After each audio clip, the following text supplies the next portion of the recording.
शेतकरी कर्जमाफीसाठी बच्चू कडू आक्रमक झालेले आहेत। कडूंनी सरकारला आज दुपारी 12 वाजेपर्यंतचा अल्टिमेटम दिलेला आहे। मागणी मान्य न झाल्यास रेल्वे जाम करण्याचा इशारा दिलाय।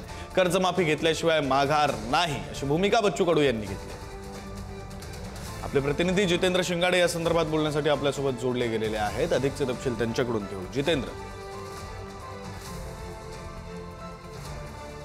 विक्रांत, नक्कीच आज आंदोलनाचा म्हणजे नागपुरातील आंदोलनाचा आजचा दुसरा दिवस आहे। तसं हे आंदोलन परवापासून अमरावतीपासून सुरू झालेलं होतं। मोर्चा निघालेला होता आणि हा मोर्चा काल वर्धेत पोहोचलेला होता आणि त्यानंतर वर्धेतून संध्याकाळच्या सुमारास नागपुरात पोहोचला। नागपुरातील नागपूर वर्धा किंवा नागपूर चंद्रपूर जो हा हायवे आहे, या हायवेवर इथे परसोडी गावाजवळ या संपूर्ण आंदोलनाची नियोजित वेळ देण्यात आलेली होती किंवा नियोजित स्थळ सांगण्यात आलेलं होतं। मात्र हे आंदोलन इथे न पोहोचता जामठा गावाजवळच आंदोलन करण्यात आलेलं होतं आणि तिथपासून चक्काजाम करण्यात आलेला होता। त्यामुळे रात्रभर जे आहे ते आंदोलक इथे थांबून आहेत आणि रस्त्यावर जे आहेत ते पूर्णपणे वाहतूक बंद करण्यात आलेली आहे। त्यामुळे महामार्गावर जी आहे ती मोठ्या प्रमाणात वाहतूक कोंडीही झालेली आहे। अनेक प्रवाशांना त्रास सहन करावा लागत आहे। त्याचबरोबर जे इकडचे कर्मचारी असतील MIDC बुटीबोरीमध्ये जाणारे किंवा जे महाविद्यालय आहेत शहराच्या बाहेर 2 ते 3 त्याकडे जाणारे जी महाविद्यालय आहेत त्याकडे जाणाऱ्या विद्यार्थ्यांची मोठ्या प्रमाणात गैरसोय झालेली आहे। अजूनही हा रस्ता रोखून धरलेला आहे। रात्रभर इथे आंदोलक होते। आपल्यासोबत काही आंदोलक आहेत।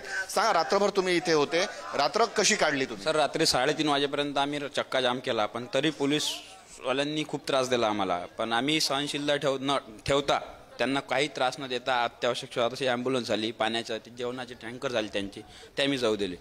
पण काही बसेस होत्या, बसेसमध्ये अडकून पडलेल्या होत्या, लहान मुलं होते, वृद्ध लहान मुलं जे होते, वृद्ध होते, त्यांना मोकळा रस्ता करून दिला। फक्त आमचं आंदोलन हे सरकारसोबत आहे, बाकी सामान्य लोकांना काहीच आमचा अडथळा येणार नाही।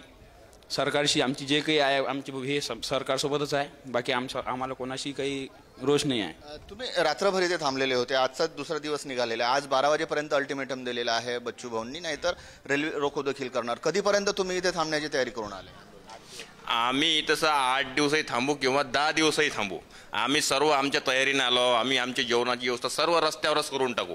पण आम्हाला इथून आमच्या जिथपर्यंत मालाला भाव आणि कर्जमाफी होत नाही तत्पर्यंत आम्ही इथून जात नाही। अरे यायले आम्ही कर्जमाफी फुकटही मागत नाही, फक्त येणं कापासीले 10,000 रुपये भाव द्याव आणि सोयाबीनले 10,000 रुपये भाव द्या। याच्यावर 10 नोकर आम्ही आमच्याकडे कामाला ठेवतो।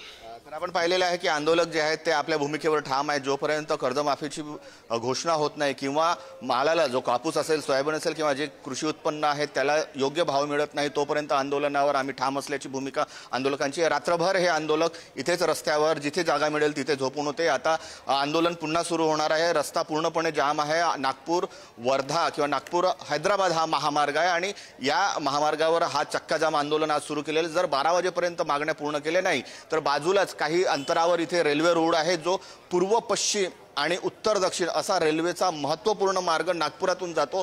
तो मार्ग जाम करण्याचा जो इशारा आहे तो बच्चू कडू यांनी दिलेला आहे। त्यामुळे नेमका आता सरकार काय भूमिका घेतं, ये कोंडी जी आहे आंदोलनाची ती कुठपर्यंत सुटते किंवा आंदोलनकर्ते जे आहेत ज्यामध्ये शेतकरी नेते बच्चू कडू असतील किंवा इतरही असतील ते काय भूमिका घेतात ते पाहणं महत्त्वाचं ठरणार आहे।